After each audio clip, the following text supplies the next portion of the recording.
I'm 71 years old, and for 14 years my HOA president made it his personal mission to make my life miserable. His name was Dennis Halloway, and he finally resigned last spring. I didn't drive him out. I didn't sue him. I just outlasted him, and I made sure everyone knew exactly what he'd been doing. I need to tell you this because I know there are people out there dealing with the same thing right now. Someone with a little bit of authority who's decided you're their target. Someone who won't let it go. I want you to know it's possible to win, but it takes longer than you think, and it costs more than it should. My wife Carol and I bought our house in 2009. It's a 3-bedroom ranch in a planned community outside Raleigh. Nothing fancy. We were 60 and 56, thinking about retirement, wanting something low maintenance with a small yard. The HOA seemed reasonable enough when we moved in. Quarterly fees, standard rules about lawn care and exterior paint colors. We didn't think much about it. Dennis lived 4 houses down. He'd been on the HOA board since the community was built in 2003. By the time we arrived, he'd worked his way up to president. He was maybe 10 years younger than me, retired early from something in insurance, and he had time on his hands. For the first year, everything was fine. We kept our lawn mowed, paid our fees on time, painted our shutters an approved shade of gray.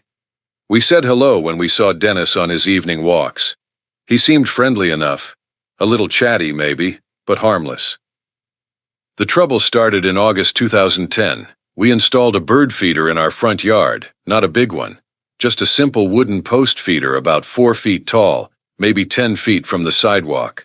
Carol loves birds. She'd been wanting one since we moved in. I put it up on a Saturday morning, filled it with seed, and we sat on the porch watching cardinals and finches come by. 3 days later, we got a violation notice in our mailbox. It said bird feeders were not permitted in front yards per Section 7.3 of the HOA covenants. They attracted pests and created a nuisance. We had 14 days to remove it, or face a fine of $50 per day. I read through our HOA documents that night. Section 7.3 said nothing about bird feeders. It mentioned that structures in front yards required Architectural Review Board approval, but a bird feeder on a post wasn't a structure. I called Dennis the next morning. He was polite but firm. He said the board had interpreted Section 7.3 to include bird feeders because they'd had complaints about squirrels and mess. I asked who complained. He said that was confidential. I asked to see the board minutes where they'd made this interpretation. He said I could request them in writing. I removed the bird feeder. It wasn't worth fighting over. Carol was disappointed, but we put it in the backyard instead. I thought that would be the end of it. It wasn't. Over the next year, we got 6 more violation notices. Our Halloween decorations were up too early. Our mailbox post needed repainting even though it had been painted 8 months earlier. Our car was parked in the driveway overnight, which was supposedly prohibited between 10 p.m. and 6 a.m. A garden hose was visible from the street. Carol's flower pots on the front porch were non-compliant colors. Each notice came from Dennis personally. Each one referenced a covenant section that didn't quite say what he claimed it said. Each one threatened escalating fines. We complied with most of them, challenged a few in writing, and started to realize we had a problem. Other neighbors told us they'd had similar experiences. Dennis had his favorites, people he left alone, and people he watched like a hawk. We'd somehow ended up on his list. No one could tell us why. Some thought it was because we didn't attend HOA meetings. Others thought Dennis just needed someone to target. One neighbor said he'd been the same way with the previous owner of our house. By 2012, the notices were coming monthly, sometimes twice a month. Our grass was too long. Our grass was too short. We had pine straw in our beds instead of mulch. Our holiday wreath stayed up past January 6th. A package sat on our porch for 3 days. Our car leaked a drop of oil on the driveway. We started documenting everything. I kept a binder with every notice, every response, every photo. Carol started taking pictures of our house and yard weekly, just to have proof of compliance. We'd never lived like this before. It felt crazy. In 2013, Dennis fined us $1,500 for replacing our front door without architectural approval. We'd replaced it with the exact same style and color as the original. I had the receipt showing it was an identical replacement. Dennis said any exterior change required approval, even identical replacements. The board upheld the fine 4-1. That's when I hired a lawyer. His name was Tom Breslin. He reviewed our case and told me something I didn't want to hear. I could probably fight each individual violation in court and win, but it would cost thousands in legal fees. Dennis knew this. He was counting on us either paying the fines or selling the house. Tom sent Dennis and the board a letter outlining the violations that clearly contradicted the actual covenant language.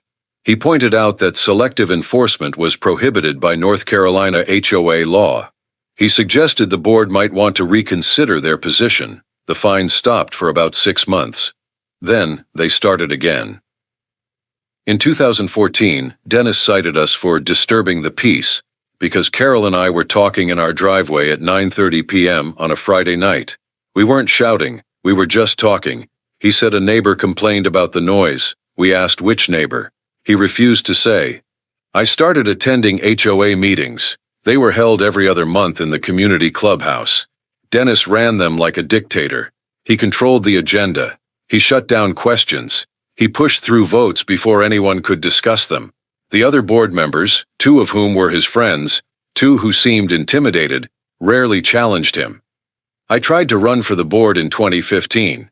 Dennis changed the bylaws 3 months before the election to require board candidates to have attended at least 6 meetings in the prior year. I'd only attended 4. My candidacy was rejected. Carol wanted to sell. I understood why.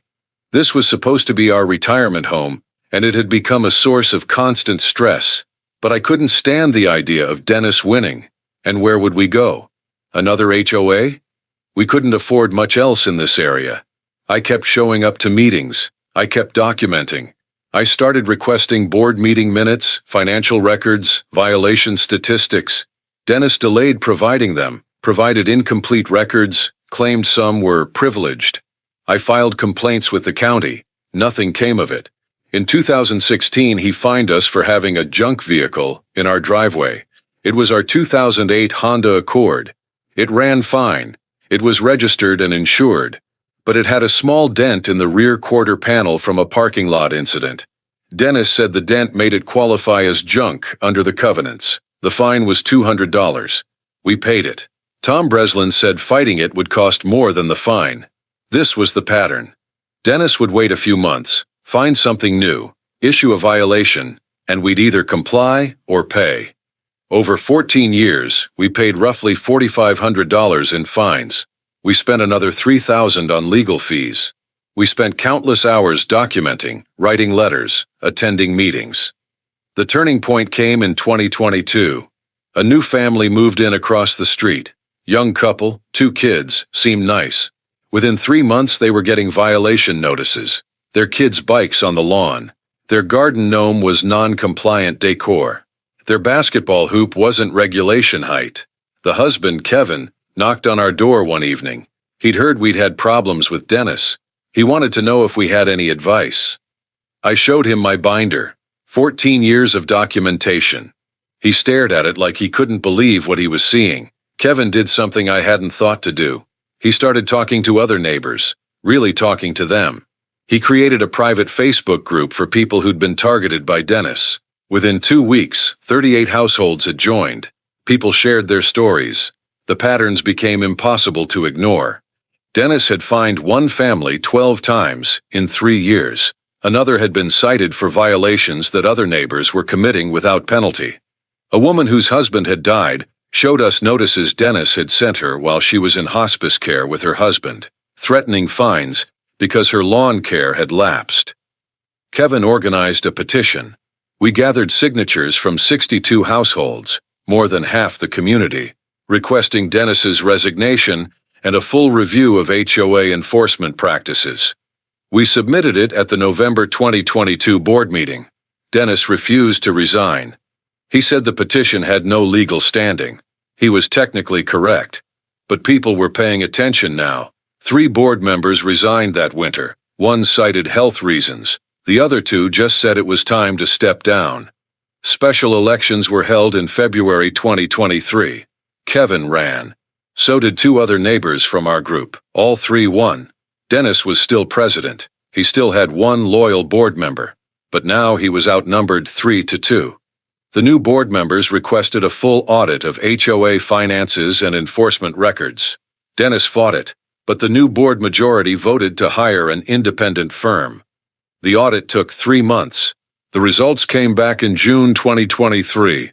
The HOA had issued 1,847 violation notices in the past 10 years. Dennis had personally issued 1,603 of them.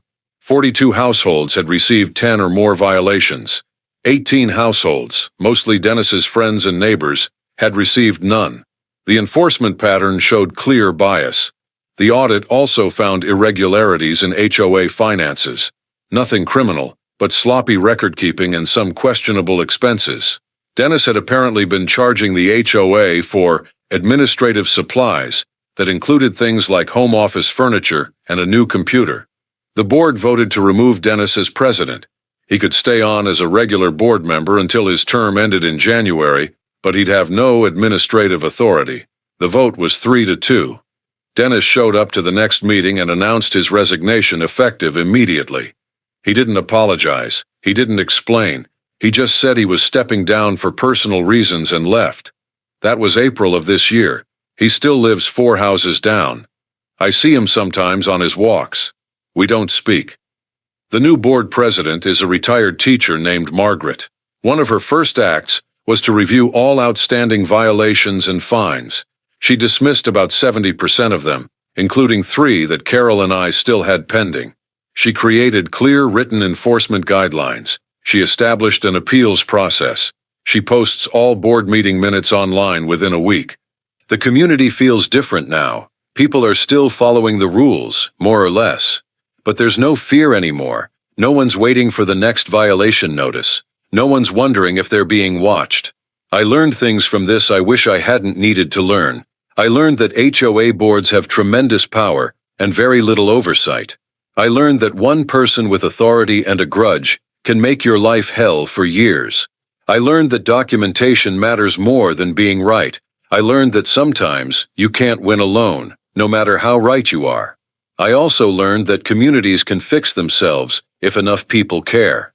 Kevin organizing that Facebook group did more in 2 months than I'd accomplished in 12 years. I'd been fighting alone. He brought people together. Would I do it again? I don't know. The stress took a toll on both of us. Carol has high blood pressure now. I'm not sure how much of that is Dennis and how much is just getting older, but the stress didn't help. We spent money we could have used for travel or grandkids. We spent years feeling like prisoners in our own home. But we're still here. Dennis is gone. And maybe the next person who moves in won't have to deal with what we dealt with. If you're dealing with something like this right now, here's what I'd tell you. Document everything. Keep every notice, every email, every photo. Get a lawyer to review your HOA documents. Really review them. Go to meetings even when you don't want to. Talk to your neighbors. Find out who else is being targeted. You're probably not alone, and know when to fight and when to let it go. Some battles aren't worth it. The bird feeder wasn't worth it. But standing my ground on the bigger stuff, making sure there was a record of what Dennis was doing, that mattered. When Kevin came along and organized people, my documentation helped show the pattern. I'm 71 now. Carol's 67. We're staying in this house. It's ours. We paid for it. We earned the right to live here in peace. And finally, we can.